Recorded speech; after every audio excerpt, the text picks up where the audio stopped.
경남에 가면 함안군에 삼국시대 가야국의 성터인 성산산성이라는 것이 있습니다. 가야문화재연구소가 이곳에 있는 한 연못의 퇴적청을 발굴하던 중에 그곳에서 나온 10개의 연꽃 씨앗을 발견했다고 합니다. 탄소 연대 측정을 해보니까 고려시대의 것이라 밝혀졌습니다. 700년 전쯤 됐다고 합니다. 연구진의 노력으로 연꽃 씨앗을 발화해서 꽃을 피우게 되었습니다. 다른 연구진은 1200년 된 연꽃 씨앗을 발화에 성공했다고 합니다. 2005년에는 이스라엘 연구진이 2000년 전에 마사다 유적지에서 발견한 종려나무 씨앗을 발화에 성공하도록 했다고 합니다. 종려나무 씨앗은 불멸의 상징으로 여겨져서 파라오의 무덤에도 이렇게 함께 넣어두는 그런 씨앗이라고 합니다. 생명의 능력입니다. 2000년이 지나도록 죽은 것 같던 씨앗에서 그 안에 있던 생명의 힘이 적당한 외부 환경이 되면 발화하여서 연꽃도 되고 종려나무도 된다는 것입니다. 자연의 신비고 또 생명의 힘입니다. 누구나 막을 수 없는 것을 죽음이라고 우리가 생각합니다. 그러나 죽음보다 강한 것이 생명입니다. 생명의 힘을 막을 수 없습니다. 요즘은 가짜 뉴스가 판을 치는 세상이 되었습니다. 소셜미디어를 통하여서, 카톡을 통하여서 가짜 뉴스를 진짜 뉴스인지 점검도 하지 않고 계속해서 전달하고 있습니다. 2016년 미국 대선에서도 가짜 뉴스가 많이 만들어져서 사회적인 이슈가 되었던 적이 있습니다. 교황 프란시스가 도널드 트럼프 대통령을 지지한다. 덴젤 워싱턴이 트럼프 후보를 지지하는 선언을 했다는 이야기들이 그럴듯한 기사 형식으로 만들어져서 페이스북을 통하여서 수만 명에게, 수백만 명에게 동시에 공유되기 시작합니다. 누가 제작해서 올렸는지도 모르지만 이렇게 리트윗하면서 순식간에 많은 사람들에게 퍼집니다. 거짓 기사라는 것이 알려졌지만 거짓 기사라는 내용은 다시 이렇게 소셜미디어를 통해서 이렇게 빨리 전달되지는 않습니다. 한국 대선 때도 수많은 가짜 뉴스들이 만들어졌고 이런 방식으로 통용되었습니다. 내가 믿고 싶은 이야기라면, 내가 지지하는 사람의 이야기라면 가짜든지 진짜든지 상관하지 않고 그대로 돌려버립니다. 기독교계에서도 가짜 뉴스가 많이 돌아다닙니다. 갑자기 인도에서 소식이라고 기도 제목이 뜹니다. 수많은 기독교인들이 힌두인들에게 핍박을 당한다는 이야기가 나돕니다.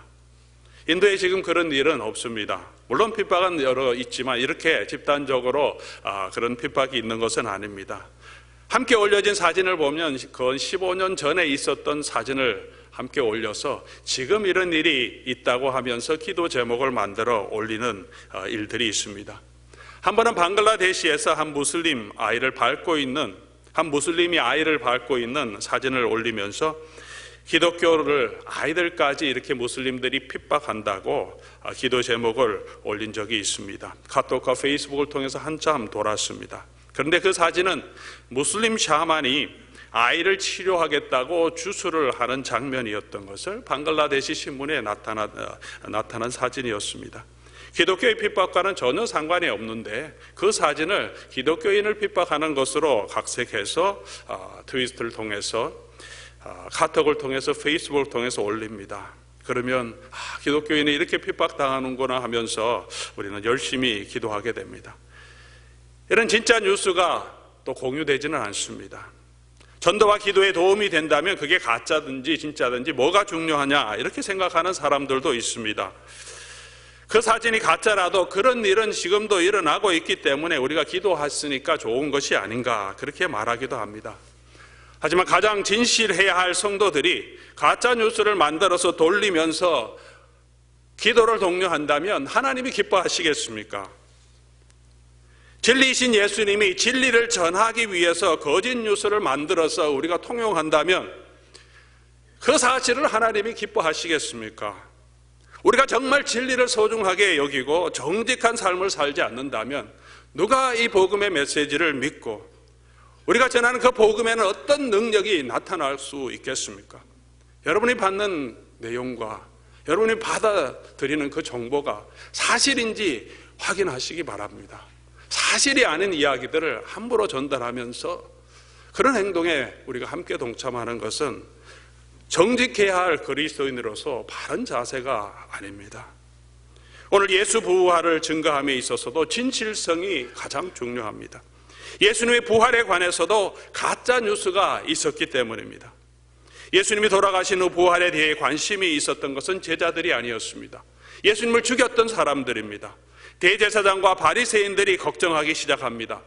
예수님이 부활하실 것을 믿지는 않았지만 혹시 제자들이 몰래 예수님의 시체를 훔쳐간 다음에 예수님이 전했던 것처럼 예수님 부활하셨다고 이야기를 퍼뜨리면 그전보다 더 유혹이 심해질 거다. 그래서 그 무덤을 든든히 지키고자 노력합니다. 62절에서 66절까지 말씀을 보면 이들이 얼마나 든든히 무덤을 지켰는지를 기록해 주고 있습니다. 3번이나 반복해서 굳게 지키다, 굳게 지키다, 굳게 지키다 말하고 있습니다. 64절 말씀 보면 그러므로 명령하여 그 무덤을 사흘까지 굳게 지키게 하소서. 64절에도 그러므로 명령하여 그 무덤을 65절에도 가서 힘대로 굳게 지키라. 66절에도 경비병과 함께 가서 돌을 임봉하고 무덤을 굳게 지키니라. 돌을 임봉까지 하고 돌을 굴려놓고 경비병만 보내는 것이 아니라 군사들만 보내면 또 어떻게 될지 모르니까 그들이 또 몇 명의 대사를 보내서 함께 가서 3일 동안 굳게 예수님의 무덤을 지켰다, 그렇게 말하고 있습니다. 그런데 아무리 튼튼하게 지켜도 예수님의 부활을 막을 수는 없었습니다. 3일 밤낮을 경비병들이, 군사들이 굳게 지키고 있지만 주일 아침에 땅이 흔들리면서 순식간에 무덤이 열려졌습니다. 군사들은 제자들이 훔치는 것은 막을 수 있지만 부활하신 예수님을 막을 수는 없었습니다. 어떤 사람의 힘으로도, 어떤 영적인 세력도 예수님의 부활, 예수님의 생명의 힘을 막을 수 없습니다. 왜냐하면 예수님이 바로 생명의 근원이 되신 분이시기 때문입니다. 모든 생명이 예수님께로부터 나왔습니다. 모든 만물을 창조하신 창조주의 능력이 그 안에 있기 때문입니다. 부활을 막을 수 없자 가짜 뉴스를 만들어 돌렸다고 말합니다. 진짜 뉴스를 믿지 못하게 하려면 가짜 뉴스를 퍼뜨리면 됩니다. 가짜란 것이 드러나더라도 논쟁을 만들어버리고 또 진짜 뉴스에 대한 신빙성을 떨어뜨릴 수 있는 역할은 충분히 할 수 있기 때문입니다. 의도적으로 지속적으로 그렇게 부활에 대한 가짜 뉴스를 만들었다고 기록해주고 있습니다. 당시에는 카톡도 페이스북도 없었습니다. 하지만 당시 최고의 소셜 네트워크인 카드라 통신을 통하여서, 소문을 통하여서 이 뉴스를 퍼뜨립니다. 아마도 빨래하는 여인들 틈에 사람을 보내서 물을 깃고 있는 그곳에서 성전뜰에서 담수하는 어르신들 옆에 슬쩍 들어가서 말했을 것입니다. 예수님의 시신이 없어졌대요. 들었습니까? 제자들이 훔쳐갔다는 이야기가 있던데 그런 얘기가 또 돌아다닌다는데 어떻게 된 일일까요? 이러면서 소문을 퍼뜨리기 시작합니다. 얼마 전에 성추행 논란에 빠진 한국의 전직 국회의원이 피해자와 알리바이 싸움이 있었습니다. 논란이 있었습니다. 그 호텔에 갔었느냐 안 갔느냐, 몇 시에 갔었느냐, 이런 논란이 있었습니다. 그러다가 결정적인 증거가 나오자 결국은 인정하고 모든 일들을 사임하겠다는 발표를 했습니다. 부활의 논쟁에도 상반된 논리가 있습니다. 그러나 양쪽이 모두 인정하는 진리가 있습니다. 사실이 있습니다. 하나는 무덤이 비었다는 것입니다. 제자들도 또 그를 반대하는 대제사장들도 무덤이 비었다는 사실은 인정합니다. 예수님이 시신이 둔 그곳에 무덤이 없습니다. 시신이 없습니다. 두 번째로 이 양측이 다 인정하는 것은 제자들과 몇 명의 여자들이 아침에 새벽 일찍 그곳에 있었다는 것입니다. 한쪽은 제자들이 시신을 훔쳐갔다고 주장합니다. 여인과 제자들 그곳에서 보았다고 말합니다.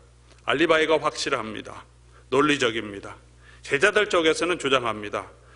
우리는 가지 않았다고, 모른다고 주장해야지 더 적절할 것 같은데 처음부터 그곳에 갔었다고 말합니다.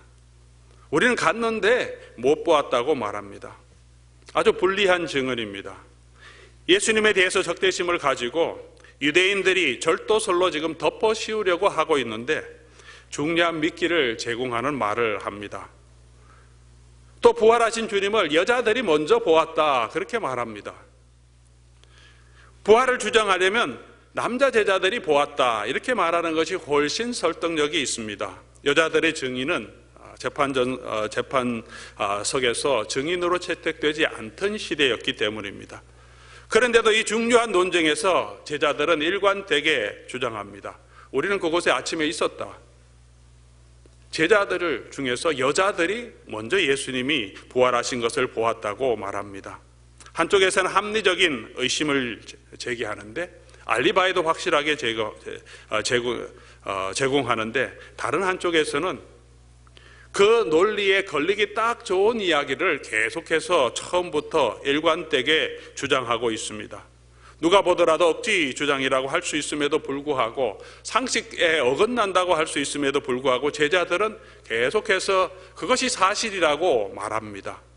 누가 거짓 뉴스를 퍼뜨리고 있는 것일까요? 이 부활에 대한 논쟁은 지금까지 계속되고 있습니다. 지금도 어떤 사람들은 여인들이 예수님의 무덤의 위치를 잘못 찾아서 빈 무덤으로 가서 예수님이 부활하셨다고 믿고 소식을 전했다고 말합니다. 어떤 이들은 제자들이 부활을 소망하다가 그것을 신념으로 바꾸어서 부활의 신앙을 증거하고 있다고 말합니다. 초대교회 때부터 교회 안에서도 예수님의 부활을 부정하는 주장이 나왔습니다. 하나님의 아들 그리스도는 육체로 오신 것이 아니라 예수라고 하는 사람의 육체를 빌어서 잠시 그곳에 영이 계시다가 사람들이 예수를 십자가에 못 박을 때 그 그리스도의 영은 나와서 오히려 예수를 죽이는 그 사람들을 비웃었다는 것입니다. 왜냐하면 영은 죽일 수 없기 때문입니다. 순수한 영이신 그리스도가 이 사람들에 의해서 죽임을 당할 수 없다는 것을 증거했습니다. 그들이 인간의 예수는 죽일 수 있지만 하나님의 아들인 그리스도는 죽일 수 없고, 그렇게 영으로 계셨던 그리스도께서 하늘로 승천하셨다는 것입니다.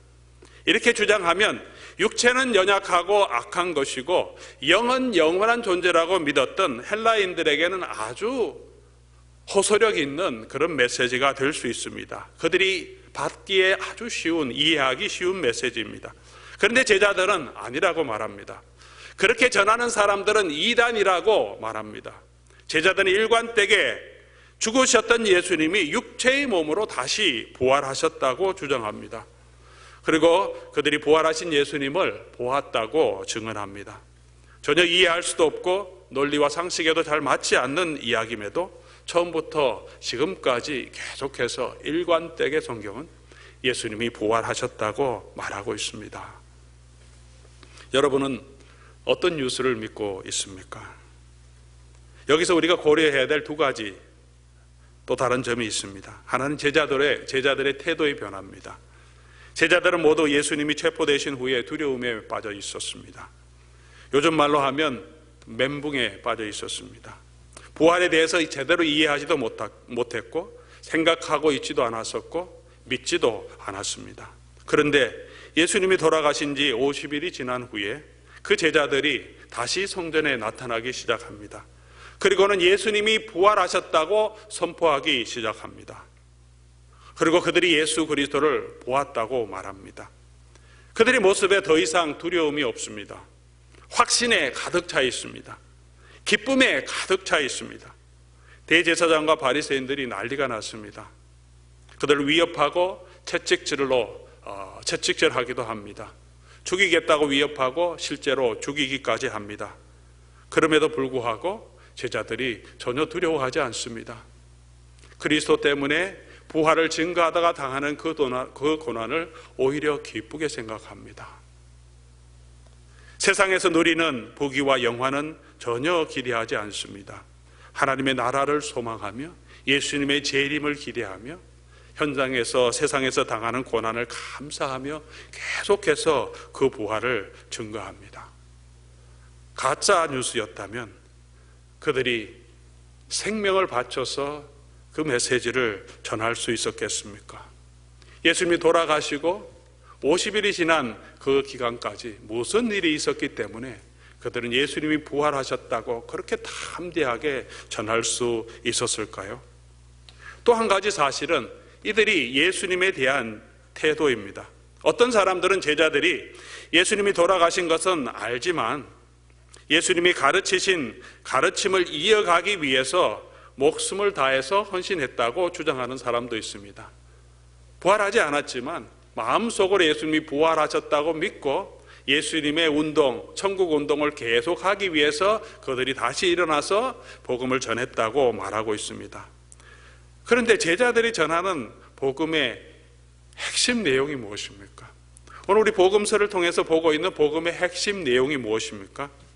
예수님께서 살아계신 동안에 구약 성경을 통하여서 당신이 이 땅에 오셔서 순환당할 것, 죽임을 당하고 부활하실 것을 가르치셨다는 것입니다. 그리고 그 예수님께서 가르치신 대로 성경에 기록된 대로 예수님이 돌아가시고 부활하셨다.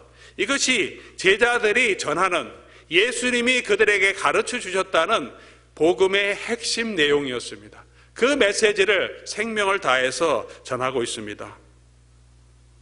만약 예수님의 부활을 목격하지 못했다면 제자들에게 예수님이 가르치셨던 그 메시지는 거짓말일 수밖에 없습니다. 예수님이 거짓말장이든지 허풍쟁이든지 아니면 자기 몸의 부활을 믿었던 종교적인 광신적인 지도자였을 수밖에 없습니다. 그런데 그런 지도자를 향하여서 자기의 목숨을 다하여서 그 운동을 계속해 가도록 헌신하는 사람이 있을 수 있겠습니까? 예수를 믿지 않는 사람도, 역사가들도, 종교가들도 다 인정하는 사실이 하나 있습니다. 예수님은 진실된 분이라는 것입니다. 예수님만큼 선한 사람은 없다고 모두 다 인정합니다. 예수님처럼만 살라고 말합니다. 만약 예수님이 부활하지 않으셨다면 이 모든 말은 전혀 이치에 맞지 않는 것입니다. 예수님은 거짓말장이거나 미취광이일 수밖에 없습니다. 그런데 예수님은 삶을 통하여서 우리가 알 수 있는 것은 예수님의 진실함입니다. 그분에게 있는 사랑입니다. 가장 연약한 자, 가장 낮은 자, 사회에서 소외되고 버려진 자들에게도, 이방인들에게도 당신의 복음을 전하며 그들을 온전케 하려고 하셨던 예수님의 삶입니다. 누구나 인정하는 것입니다. 그 복음의 핵심이 질병을 치유하는 것만은 아닙니다. 사람들에게 빵을 먹이는 것만이 아닙니다. 사회적인 약자를 배려하는 것만이 아닙니다.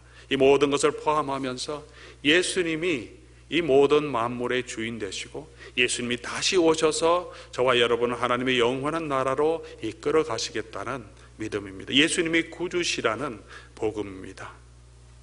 그의 죽으심이 온 세상을 구원하는 것이며 오직 예수 그리스도를 믿음으로만 구원을 얻는다는 이 사실을 증언하는 것입니다. 여전히 부활이 없다고 생각하는 사람들이 많이 있습니다. 예수를 믿는다고 하면서도 부활은 잘 모르겠다고 그렇게 생각하는 그리스도인들도 있습니다.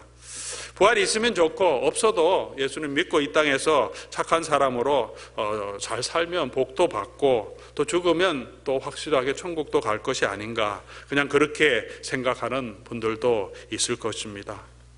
그렇지 않습니다. 부활에 대한 소망이 없으면 예수를 믿는 것이 아닙니다. 부활에 대한 소망이 없으면 세상에서 믿음으로 살 수가 없습니다. 예수님을 따라서 살 수가 없습니다. 고난이 많은 이 세상에서, 불공정한 이 세상에서, 질병과 죄와 싸워야 하는 이 세상에서, 수고하며 일해야 하는 이 세상에서, 그러나 결국은 죽음으로 갈 수밖에 없는 이 세상의 현실에서 분명한 삶의 방향을 가지고 믿음으로 살아가기 위해서는 부활에 대한 소망이 있어야 합니다. 예수님은 그 소망을 저와 여러분에게 주시기 위해서 이 땅에 오셨습니다. 애벌레가 나비가 되는 부활의 신비를 보면서도 우리는 부활의 능력을 믿지 못할 때가 많이 있습니다. 씨앗이 썩어서 죽지만 그 안에 새로운 생명체가 나와서 꽃이 되고 나무가 되는 사실들을 보면서도 부활의 능력은 믿지 못할 때가 많습니다. 바울 사도는 성도의 부활의 몸도 이와 같다고 말합니다. 지금보다 우리가 조금 더 빨리 달리고 하늘을 날 수 있고 조금 더 힘이 세워지고 조금 더 오래 사는 것이 부활의 몸이 아니라고 말합니다. 완전한 존재의 다른 차원의 존재로 살아가는 삶이라고 말합니다. 군뱅이들이 경쟁을 합니다. 내가 더 빨리 달릴 수 있다. 내가 너보다 더 이쁘다. 내가 너보다 더 똑똑하다. 군뱅이들끼리는 분명한 차이가 느껴질 수도 있습니다. 그들이 보기에는 그런 차이가 있다고 여겨질 수도 있습니다. 그러나 그들이 나비가 될 때는 완전히 차원이 다른 이야기입니다. 나비가 될 때 누가 더 예쁜 나비가 될지는 군뱅이 모양을 보고서 우리가 판단할 수 있는 문제가 아닐 것입니다. 군뱅이의 날개를 다는 것이 아니라 군뱅이가 나비가 되는 것입니다. 씨앗이 썩어서 나무가 되는 것이 부활의 신비라고 말해주고 있습니다. 군뱅이에서 나비가 되는 것, 씨앗이 나무가 되는 것, DNA는 똑같습니다. 똑같은 염색체가 그대로 그 속에 있습니다. 동일한 생명체입니다. 그러나 그들이 존재하는 환경은 완전히 다릅니다. 다른 차원의 존재, 다른 차원의 영광을 가지고 있습니다. 고린도전서 15장 42절 43절에도 부활을 이와 같은 것이라고 말합니다. 썩을 것으로 심지만 썩지 않을 것으로 다시 살고, 욕된 것으로 심지만 영광스러운 것으로 다시 살고, 약한 것으로 심지만 강한 것으로 다시 산다. 이것이 부활의 신비라고 말합니다. 사랑하는 성도 여러분, 여러분은 예수 그리스도의 부활을 믿으십니까? 그리고 여러분의 부활도 믿으십니까? 그렇다면 우리가 어떻게 살아야 하겠습니까? 지금처럼 이렇게 살아도 되겠습니까? 땅의 것만 우리가 바라보고 그것이 다인 것처럼 그것에 우리의 모든 삶을 걸고 그것이 있으면 기쁘고 그것이 없으면 낙심해서 모든 것을 잃은 것처럼 그렇게 살아도 되겠습니까? 저와 여러분에게 부활의 소망이 있다면, 부활의 소식이 진짜 뉴스라면 우리의 삶은 달라야 하지 않겠습니까? 부활의 신앙이 있기 때문에 오늘도 우리가 낙심하지 않고 믿음 가운데 설 수 있습니다. 진리를 따라 살다가 고난이 있지만 좌절하지 않을 수 있는 이유입니다. 고난과 수고의 삶에도 우리에게 포기할 수 없는 영원한 소망에 대한 기대가 있고 그 소망을 바라보면서 믿음 가운데 살아가는 것이 부활의 소망을 가진 성도들의 삶입니다. 보네퍼 목사님의 삶을 소개하고 말씀을 마치려고 합니다. 디트리히 보네퍼 목사님은 독일의 양심이라고 불리고 또 독일 교회가 사랑하고 존경하는 목사님입니다.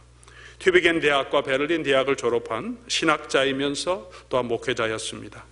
1933년 나치 히틀러 정권이 집권하자 독일 교회는 경제적 사회적 구원을 위하여서 하나님께서 히틀러를 예비해 주셨다고 주장하며 적극적으로 나치 정부를 옹호합니다. 모든 독일 사람들이 그때 했던 것과 마찬가지로 독일 교회도 나치 정부와 히틀러를 찬양하고 있었고, 이런 대중적인 지지 속에서 그들을 나치 정부를 반대하는 의견을 내는 것은 쉬운 일이 아니었습니다. 이때 보네퍼는 독일 교회가 히틀러라는 우상을 숭배하고 있다고, 우상 숭배를 반대하고 예수 그리스도의 제자로 복음을 따라 살아야 한다고 예언자적인 목소리를 내었던 분입니다. 1943년에 나치 정부에 의해서 체포되고 수용소를 전전하는 중에 히틀러 암살 음모에 가담했다는 증거가 발견되어 결국은 1945년 4월 9일 교수형에 처해지게 됩니다. 연합군에게 항복하기 몇 개월 전이었습니다. 그가 45년에 교수형 당하기 전에 44년 마지막 연말에 그가 죽기 전에 어머니와 약혼녀에게 마지막 편지를 보냅니다. 그곳에 자기의 소감을 적었던 선한 능력으로라는 시를 적어 보냅니다. 그의 마지막 시였습니다. 죽음을 예감하면서 새해에 대한 소망과 함께 영원에 대한 소망을 가득 담고 있는 고백시입니다. 그는 이렇게 기록합니다. 선한 능력에 언제나 고요하게 둘러싸여서 보호받고 위로받는 이 놀라움 속에 여러분과 함께 오늘을 살기 원하고 그리고 여러분과 함께 새로운 한 해를 맞이하기 원합니다. 옛것은 여전히 우리의 마음을 괴롭게 하고 어두운 날들의 무거운 짐은 여전히 우리를 누르지만 오 주님, 내몰려버린 우리 영혼에게 주님께서 예비하신 구원을 주시옵소서. 주님께서 쓰라리고 무거운 고통의 잔을 가득 채워 저희에게 주셨으므로 저희는 그 잔을 주님의 선하고 사랑스러운 손으로부터 떨림 없이 감사함으로 받습니다.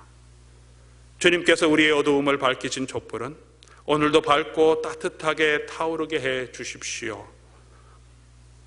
우리가 다시 하나 되게 하여 주십시오. 우리는 압니다.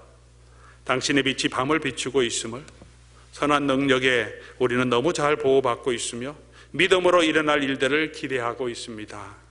하나님께서는 밤이나 아침이나 우리 곁에 계십니다. 또한 매일의 새로운 날에 함께 하십니다. 보네포 목사님은 생으로 그리스도의 제자가 되기를 원하셨던 분입니다. 그는 죽으면서 죽음은 끝이 아니라 영원한 삶의 시작이라는 유언을 남기고 세상을 떠났습니다. 고난 가운데서도 믿음을 잃지 않고 주님의 남은 고난을 채워가면서 예수의 복음과 예수의 고난을 그 몸에 채우기 위해서 살았던 분입니다. 그리스도인은 희망을 안고 고난의 비탈을 가파르게 올라가는 존재라고 하는 말이 있습니다. 사도 바울이 그런 삶을 살았습니다. 보네포 목사님도 그런 삶을 살았습니다. 주기철 목사님도 손양원 목사님도 그 길을 가셨습니다. 사랑하는 로뎀의 성도 여러분, 저와 여러분은 어떤 길을 가고 있습니까? 부활의 소망을 바라보면서 소망 가운데 살아가는 성도님들이 되시기를 예수 그리스도의 이름으로 간절히 바랍니다. 우리의 삶에도 고난이 많이 있습니다. 그러나 절망 속에서도 흔들리지 맙시다. 주님의 남은 고난을 채워가면서 예수와 복음을 위해서 살아가기를 소원합니다. 하나님의 선한 능력을 의지합시다. 그리고 믿음으로 일어날 일들을 기대합시다. 하나님께서는 밤이나 낮이나 우리 곁에 계십니다. 또한 매일의 새로운 날에 함께 하실 것입니다. 이것이 부활의 신앙으로 사는 성도들의 삶입니다. 우리 안에 있는 생명의 능력입니다.